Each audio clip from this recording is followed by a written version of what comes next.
Hello friends, ST education में आपका स्वागत है। नाउन, प्रोनाउन और एडजेक्टिव को पढ़ने के बाद अब बारी आ गई है वर्ब को पढ़ने की। तो आइए जानते हैं वर्ब किसे कहते हैं। वर्ब एक ऐसा शब्द होता है जो किसी कार्य के होने का पता करवाता है। कोई एक्शन हो रहा है, कोई इवेंट हो रहा है, इस चीज़ को दिखाता है। वर्ब की सहायता से ही हम किसी सेंटेंस का प्रेडिकेट पहचानना जानते हैं और यही प्रेडिकेट सब्जेक्ट के बारे में बताता है कि सब्जेक्ट कौन सा कार्य कर रहा है। सब्जेक्ट और प्रेडिकेट के विषय में आई बटन में आप देख सकते हैं, जो वीडियो के राइट कॉर्नर में ऊपर साइड में दिख रहा होगा। आइए टाइप्स ऑफ वर्ब्स के बारे में पढ़ते हैं। एक्शन वर्ब, मेन वर्ब को ही एक्शन वर्ब कहा जाता है, जैसे run, jump, read, etc। Action verb को पहचानने का एक मुख्य तरीका मैं बता देता हूँ। जब कभी भी आप इसका हिंदी अर्थ निकालेंगे तो इसके अंत में ना जरूर आएगा। जैसे रन का मतलब दौड़ना, जंप मतलब कूदना और रीड मतलब पढ़ना। नेक्स्ट है लिंकिंग वर्ब। लिंकिंग वर्ब ऐसा वर्ब होता है जो सेंटेंस के अर्थ को पूरा करता है। ये वर्ब्स हैं is, am, are, was, were, become, appear, seem, taste, smell, grow, etc। अब सेंटेंस में देखते हैं देयर वाज ए किंग। यहाँ वाज लिंकिंग वर्ब है। लिंकिंग वर्ब पर मैंने वीडियो पहले ही बना रखा है, आप आई बटन की सहायता से लिंकिंग वर्ब वाले वीडियो पर पहुंच सकते हैं। वर्ब के पार्ट में नेक्स्ट है हेल्पिंग वर्ब। हेल्पिंग वर्ब को ऑक्सिलरी वर्ब भी कहते हैं और ये दो प्रकार का होता है, primary auxiliary verb, model auxiliary verb. Primary auxiliary verb को 3 भागों में डिवाइड किया गया है ताकि आसानी से याद किया जा सके। बी, हैव और डू। बी के अंदर इज, एम, आर, वाज, वर आते हैं।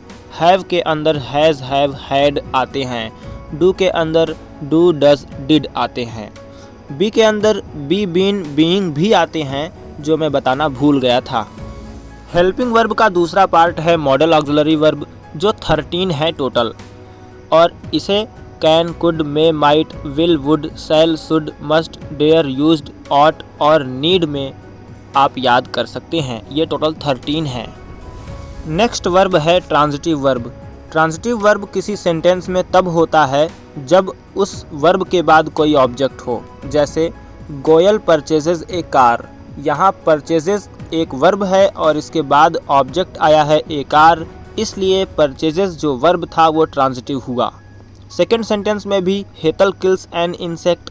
हेतल एक इंसेक्ट को मारती है, तो यहाँ किल्स एक वर्ब है और एन इंसेक्ट एक ऑब्जेक्ट है, इसलिए यहाँ ऑब्जेक्ट होने के वजह से ये किल्स जो वर्ब था ट्रांजिटिव वर्ब हुआ। नेक्स्ट है इंट्रांजिटिव वर्ब। इंट्रांजिटिव वर्ब के लिए किसी ऑब्जेक्ट की ज़रूरत नहीं होती, ऑब्जेक्ट नहीं चाहिए इसके लिए। जैसे सेंटेंस है the children make a noise. यहाँ मेक मतलब एक वर्ब है और इसके बाद ए नॉइज़ एक ऑब्जेक्ट है। यहाँ ऑब्जेक्ट है इसलिए यहाँ पर आने वाला वर्ब मेक ये इंट्रांजिटिव वर्ब नहीं है। सेकेंड सेंटेंस है सी ईट्स, वह खाती है। यहाँ ईट्स के बाद कोई ऑब्जेक्ट नहीं है, तो इसका मतलब ईट्स एक इंट्रांजिटिव वर्ब है। और इसी तरह से अगले सेंटेंस में भी वीप्स इंट्रांजिटिव वर्ब है। नेक्स्ट है रेगुलर वर्ब। ऐसे वर्ब जिनका सेकेंड फॉर्म और थर्ड फॉर्म बनाने के लिए हमें ईडी या डी जोड़ना पड़े, वे रेगुलर वर्ब कहे जाते हैं। जैसे वॉक, वॉकड, वॉकड। प्ले का प्लेड, प्लेड। तो यहाँ देखा कि प्ले का थर्ड फॉर्म सेकेंड फॉर्म बनाते समय हमने केवल ईडी जोड़ा, तो ये रेगुलर वर्ब हुआ। नेक्स्ट है इर्रेगुलर वर्ब। इर्रेगुलर वर्ब का पास्ट टेंस आप पता नहीं कर सकते कि कैसे बनेगा, अनप्रेडिक्टेबल होता है ये, मतलब इसे याद ही करना पड़ेगा। इट मस्ट बी मेमोराइज्ड, इसे आपको याद करना ही पड़ेगा, तभी आप जान पाएंगे कि इसका सेकेंड फॉर्म और थर्ड फॉर्म क्या है। रेगुलर वर्ब में तो आप ईडी या डी लगाकर याद कर सकते थे, लेकिन इर्रेगुलर वर्ब में ऐसा नहीं है, आपको इसे याद ही करना पड़ेगा, दूसरा ऑप्शन नहीं है। जैसे गो का सेकंड फॉर्म है वेंट और थर्ड फॉर्म है गॉन। फिर टेक का सेकंड फॉर्म है टुक और थर्ड फॉर्म है टेकन।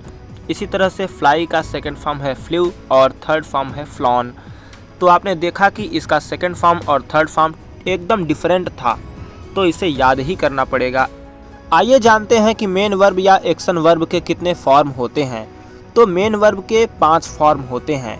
आइए ईट के 5 फॉर्म को जानते हैं। फर्स्ट फॉर्म है ईट, सेकंड फॉर्म है एट, थर्ड फॉर्म है ईटन, फोर्थ फॉर्म है ईटिंग और फिफ्थ फॉर्म है ईट्स।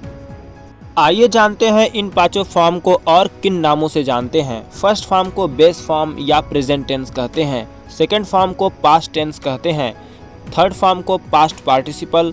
फोर्थ फॉर्म को प्रेजेंट पार्टिसिपल और फिफ्थ फॉर्म को एस या ईएस फॉर्म कहा जाता है। नेक्स्ट है फ्रेजल वर्ब। फ्रेजल वर्ब में मेन वर्ब तो होता ही है, साथ ही साथ कुछ प्रीपोजिशन या एडवर्ब लग जाते हैं या दोनों लग जाते हैं और इस तरह से फ्रेजल वर्ब का निर्माण होता है। और ये फ्रेजल वर्ब केवल एक वर्ब की तरह ही व्यवहार करते हैं। जैसे एग्जाम्पल देखें तो the crow picked up the stone, यानी कि कौवे ने स्टोन को उठाया।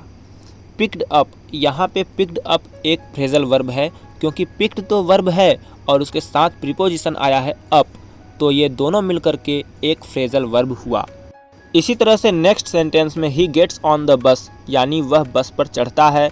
गेट्स ऑन एक फ्रेजल वर्ब है। और तीसरे सेंटेंस में ही टुक ओवर द ड्यूटी, उसने ड्यूटी की रिस्पॉन्सिबिलिटी ली। टुक ओवर यहाँ पे फ्रेजल वर्ब है। फ्रेजल वर्ब का मतलब हमेशा उस मेन वर्ब के अर्थ से अलग होता है। जैसे टुक मतलब लिया, लेना, टेक का सेकंड फॉर्म टुक, लेकिन यहाँ टुक ओवर का अलग ही अर्थ आ रहा है। तो इस तरह से आप समझ सकते हैं कि फ्रेजल वर्ब का अर्थ डिफरेंट ही आता है।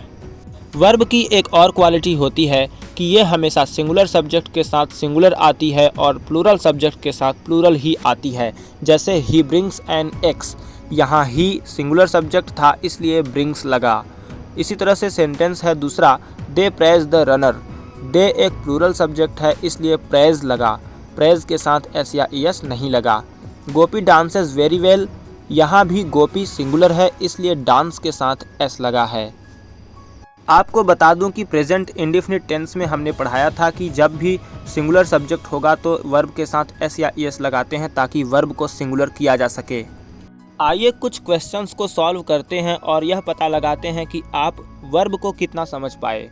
पहला क्वेश्चन है, which type of verb is used in the following sentence. इस सेंटेंस में कौन सा वर्ब यूज हुआ है। जैसे आई एम अ स्टूडेंट, यहाँ एम कौन सा वर्ब है, तो ये है लिंकिंग वर्ब।